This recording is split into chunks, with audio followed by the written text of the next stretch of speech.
Hello दोस्तों, नमस्कार। स्वागत है आप लोगों का हमारे यूट्यूब चैनल में जिसका नाम है शिक्षाशाला। आई होप दोस्तों आप लोग अच्छे होंगे। मैं आज आप लोगों के सामने जीके या फिर जनरल नॉलेज से संबंधित कुछ प्रश्न रखने जा रहा हूँ। और मैं ये दावा करता हूँ कि अगर आप लोगों में से किसी ने भी इन 15 सवालों में से 10 का भी सही जवाब दे दिया तो आप समझ लेना कि आपका जीके स्ट्रॉन्ग है। चलिए हम स्टार्ट करते हैं। और हाँ, यही प्रश्न है जो सरकारी या फिर गवर्नमेंट एग्ज़ाम्स में हमेशा पूछे जाते रहे हैं और पूछे जाएंगे और पूछे जा भी रहे हैं। चलिए स्टार्ट करते हैं पहले क्वेश्चन से। हमारा पहला क्वेश्चन है कि भारत में राष्ट्रीय युवा दिवस कब मनाया जाता है। देखिए पहला सवाल, भारत में राष्ट्रीय युवा दिवस कब मनाया जाता है। आपके पास ऑप्शंस हैं 12 जनवरी, बी 14 सितंबर, सी 26 जनवरी या फिर डी 17 अप्रैल। आपके पास 5 सेकंड का समय है, आप जल्दी से मुझे बताइए।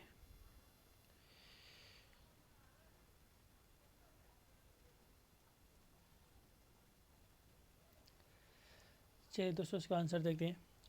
देखिए दोस्तों, जो दिवस है वो 12 जनवरी को मनाया जाता है। मतलब भारत में राष्ट्रीय युवा दिवस 12 जनवरी को मनाया जाता है। चलिए अब अगर 14 सितंबर की बात करें तो इस दिन बाल दिवस मनाया जाता है। अगर 26 जनवरी की बात करें तो इस दिन गणतंत्र दिवस मनाया जाता है। 17 अप्रैल को ना सिर्फ भारत में बल्कि पूरे विश्व में इस दिन को हम लोग विश्व हीमोफोलिया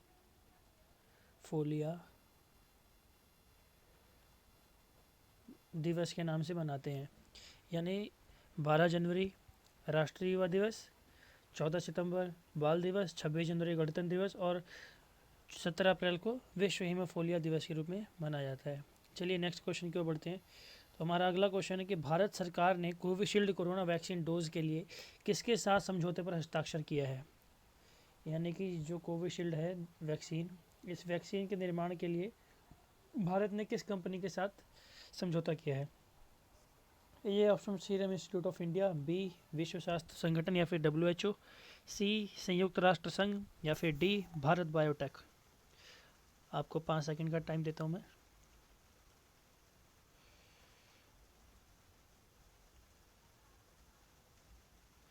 देखिए दोस्तों, जो इसका सही जवाब है वो है सीरम इंस्टीट्यूट ऑफ इंडिया।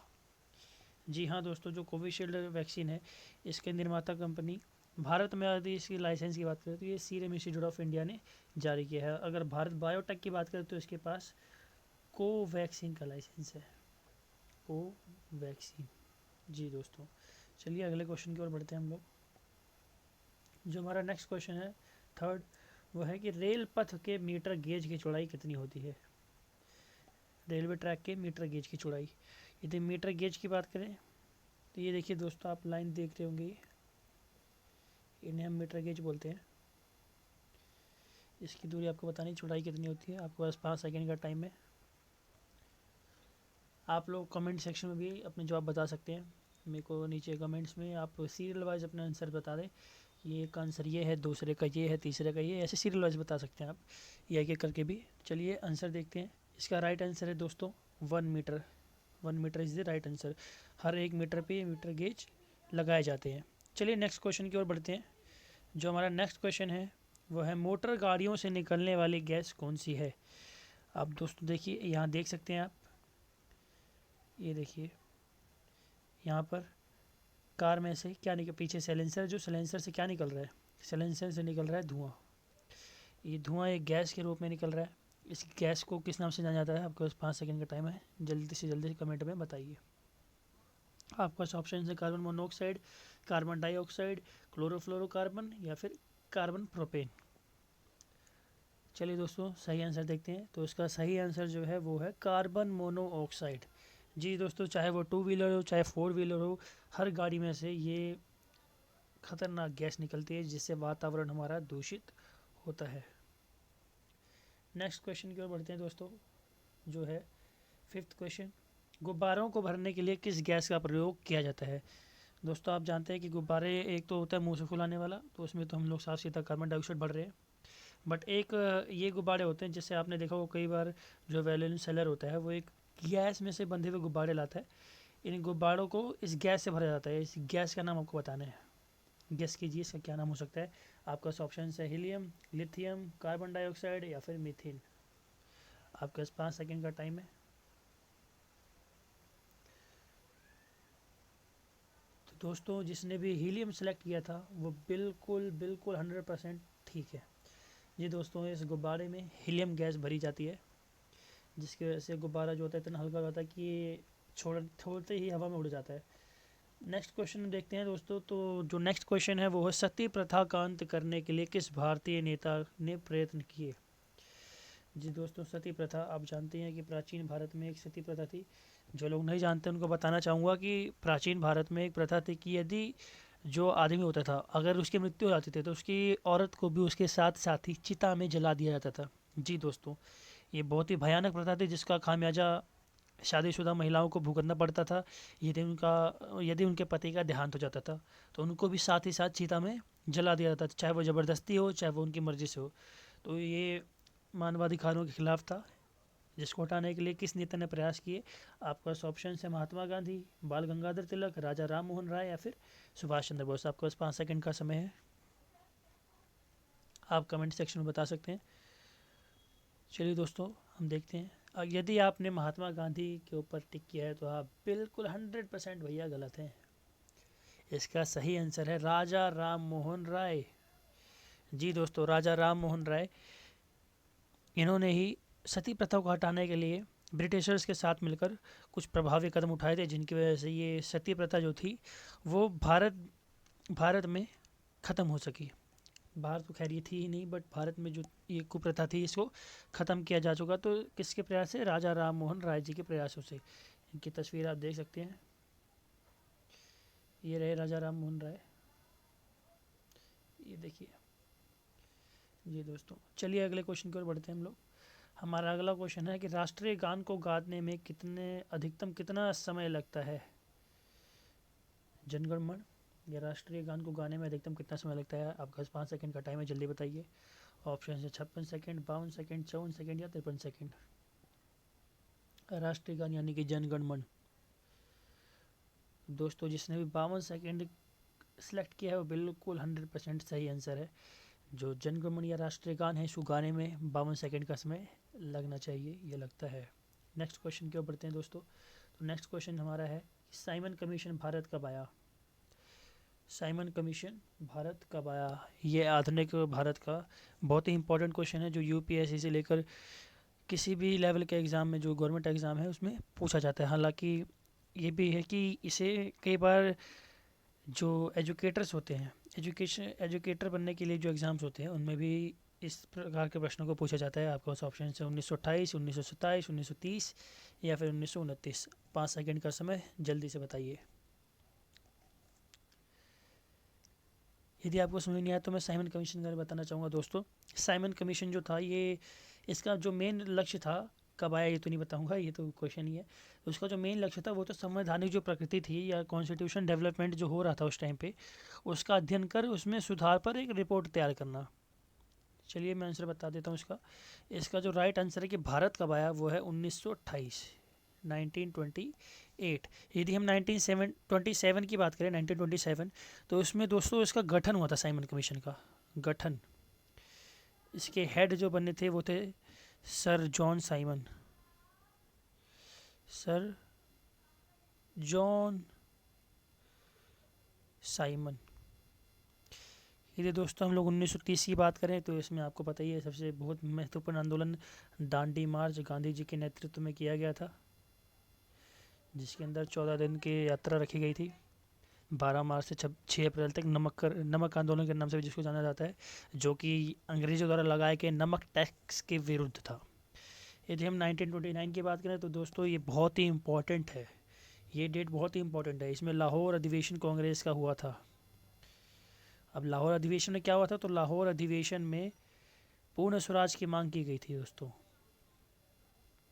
जी, पूर्ण स्वराज की मांग 1929 के लाहौर अधिवेशन में की गई थी। राइट आंसर, सामाजिक कमीशन भारत कब आया? 1928। नेक्स्ट क्वेश्चन देखते हैं दोस्तों। नेक्स्ट क्वेश्चन जो है वो है जलियांवाला बाग हत्याकांड कब हुआ था?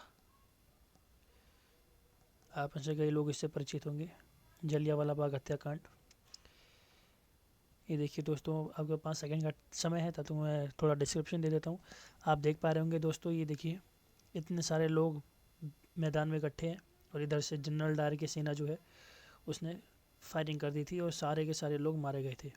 सरकारी डेटा जो सरकारी डेटा जो पब्लिश हुआ था उसके अकॉर्डिंग तो इसमें लगभग 2000 लोग मारे गए थे, किंतु ये पूर्णतः सत्य है।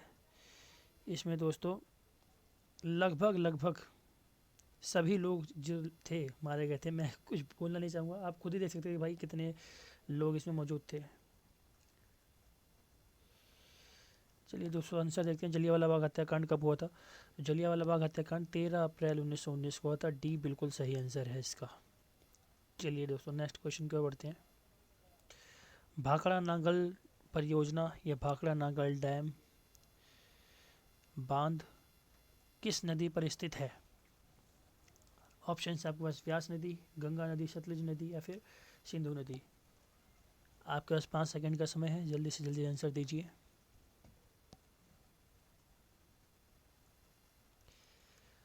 जी दोस्तों, अगर आपने व्यास नदी को टिक किया है तो आप गलत हैं, क्योंकि व्यास नदी पर तो जो डैम स्थित है उसका नाम है पौंग बांध। जी दोस्तों, यदि हम गंगा नदी की बात करें, जिन्होंने गंगा नदी सेलेक्ट किया है तो भैया आप भी गलत हैं। गंगा नदी पर फरुक्का बांध स्थित है, फरुक्का बांध। यदि आपने सतलुज नदी को टिक किया है तो आप बिल्कुल 100% भैया करेक्ट है, क्योंकि सतलुज नदी पर ही भाखड़ा नागल परियोजना स्थित है। जी दोस्तों, चलिए आगे बढ़ते हैं। और हाँ, सिंधु नदी तो भारत में सब कुछ हिस्सा बहता है, सारा हिस्सा तो उसका पाकिस्तान में है। अगला क्वेश्चन, भारतीय सशस्त्र सेनाओं का प्रमुख सेनापति कौन होता है? सशस्त्र सेनाएं मतलब तीनों सेनाओं का प्रमुख, चाहे वो जल सेना हो, थल सेना हो या वायु सेना हो, तीनों सेनाओं का प्रमुख कौन होता है? ऑप्शन से प्रधानमंत्री, रक्षा मंत्री, राष्ट्रपति या गृह मंत्री। 5 सेकंड का समय, जल्दी से जल्दी आंसर बताइए।